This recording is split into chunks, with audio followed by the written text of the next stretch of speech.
Thank you for tuning in to this episode of the Movie Geeks United Anniversary Series.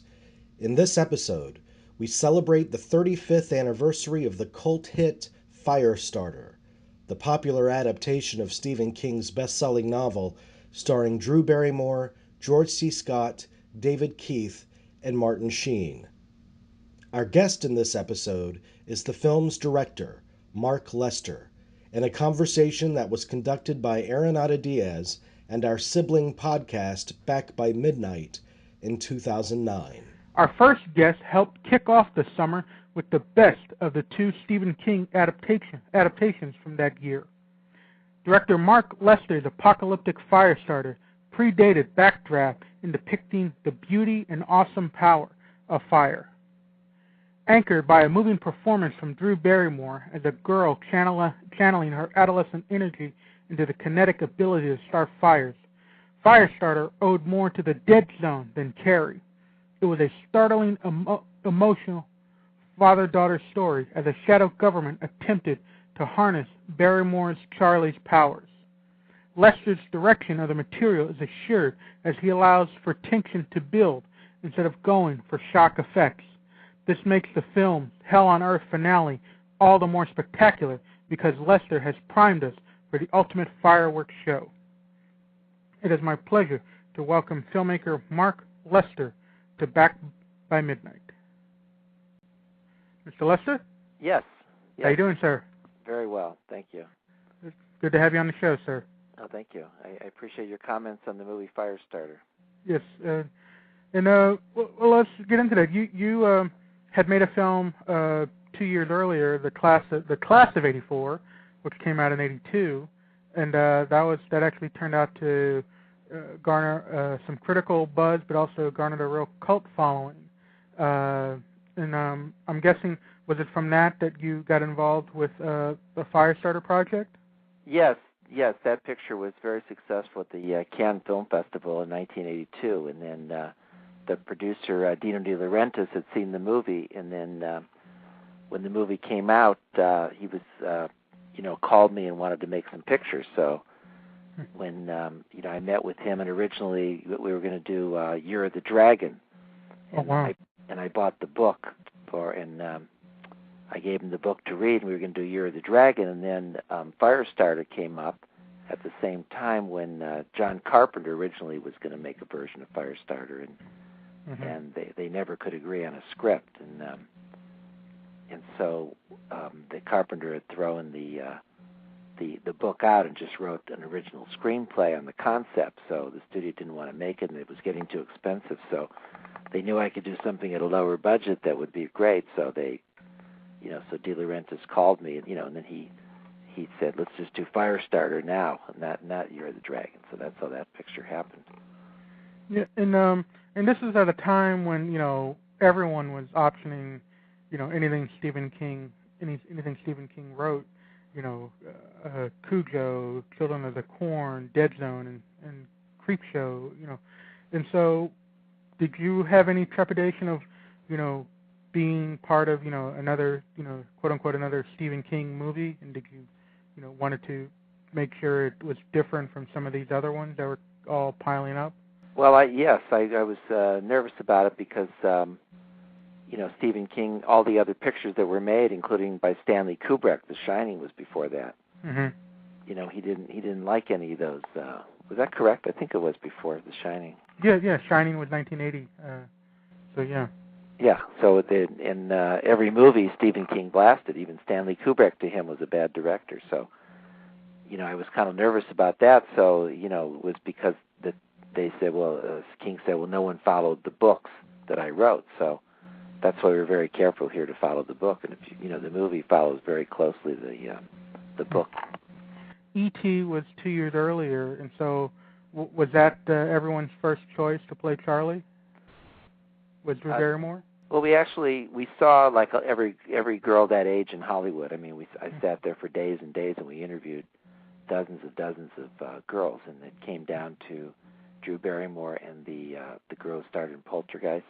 Heather O'Rourke. Heather O'Rourke, right. And, so then, ultimately, though, we, became Drew Barrymore. And And so it was just she had won out in the whole casting sessions, but she was always on the top one or two, three people that we were considering. And how big a coup was it to get George C. Scott as the main villain? Yeah, that was great. I mean, basically, that came about just we needed a someone to play that part, and originally we were looking for an actual American Indian, and we never found the right person. So then De Laurentiis actually knew George C. Scott from the Bible. It was the last time he worked with him. Mm-hmm. And so he suggested him, and I was a huge fan of George C. Scott, so I couldn't believe it when he accepted. He wanted to do it, and he did it. He worked for 3 weeks actually. We actually got to the set, and in the script there were about 6 killings in the movie, which were all done in the script by different CIA agents that George C. Scott sent out to do the killings. And during the shooting, I said, I realized after the first one, then I said, then I was going to shoot 3 more of these people being killed by Rainbird, and then they weren't going to involve George C. Scott. So I went to him. I said, well, hey, we're paying you all this money to be in the film, and you're George C. Scott. Why am I going to shoot a day with an extra, a one-day player to shoot these scenes? Why don't you we'll have your character kill all the people in the film? Mm-hmm. And so he said, that's a great idea, and that's how the picture was shot. Did he like playing, I guess, kind of a truly malevolent character, and actually a little creepy in that there's a whiff of kind of sexual perversity in his character, and his obsession with the little girl? Did he kind of relish playing someone as demented as Rayburn? Right. Yeah, he loved it. Yeah, he was happy the whole time. He's very great to work with, and it was a great experience. If you just join us, we're talking to filmmaker Mark Lester and highlighting the movies of the summer of '84, and we're talking about Firestarter. Well, I guess we got to talk about The Fire, which was that probably should have gotten the top billing. So what was that like? What were the logistics of the fire effects in that, and what did you want to do differently that hadn't been done? Be it Towering Inferno or whatnot.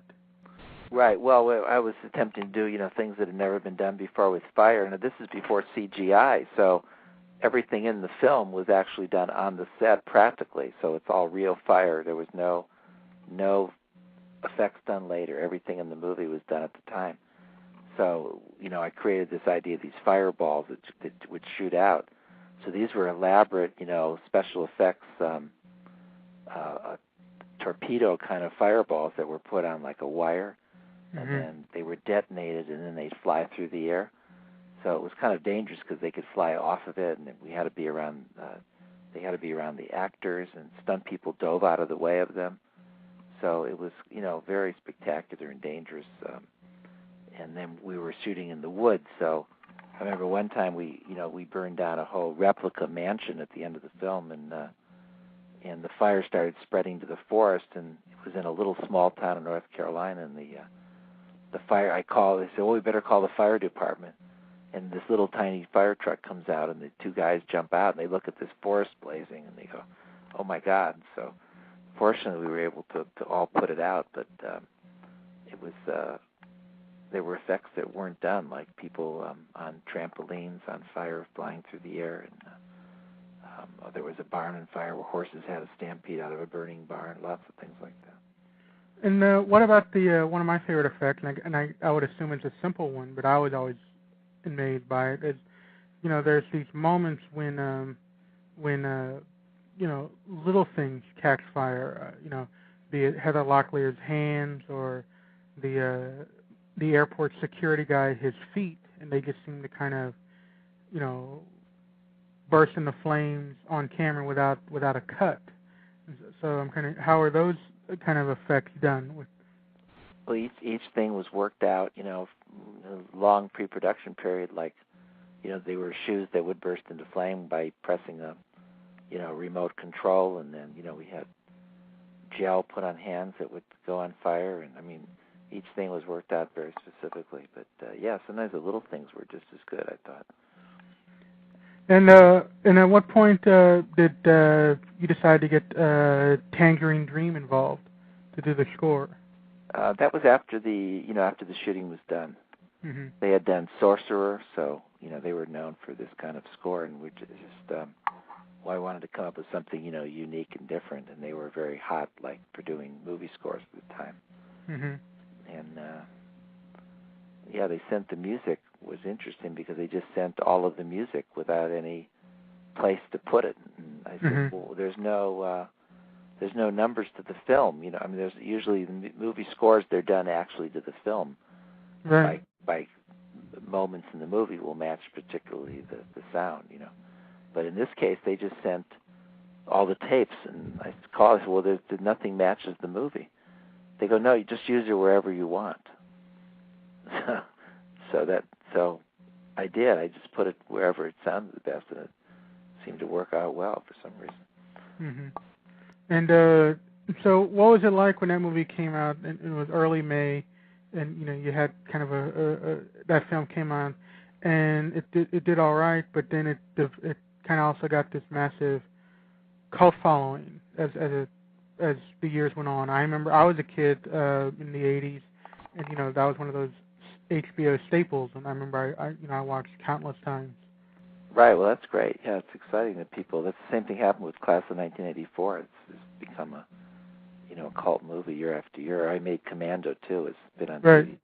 Everyone in the world has seen that movie 10 times. So now it's on American Movie Classics. I'm going, oh my God! Along with all these other classic films, it's very nice. Right. And did you ever get a note or a comment from Mr. Stephen King on what he thought of the film? No, not particularly. He had, no, I don't know what he really thought in the end. Mm-hmm. I think he ended up. I think he changed a lot of thinking on movies when he made his own picture, and then with the what was it right. called, Overdrive or Maximum Overdrive, with right, the exactly. killer trucks. He realized it wasn't such an easy thing to do. Right. And what do you think of the movie? It's 25 years later, from that summer, and and there's actually a made-for-TV sequel and so forth. And I know Drew Barrymore has even spoofed it on Saturday Night Live. Right, so, I saw that. I love it. So what do you do? What do you think of the film? 25 years on. I haven't seen it in a long time, but these films hold up. I mean, they're. It's just we've come a long ways in movie making with CGI. So films with practical effects. It's you don't view them in the same way because you would do all that stuff a lot different now. But it still has the great charm, and the actors were great in the movie, and Drew was fantastic, and David Keith. It was a good story, and I don't think people, unless it's a big studio movie days, you couldn't even afford to make a film like that right now. That's it for this episode of the Movie Geeks United Anniversary Series. Keep up to date on additional titles in this series by visiting moviegeeksunited.net.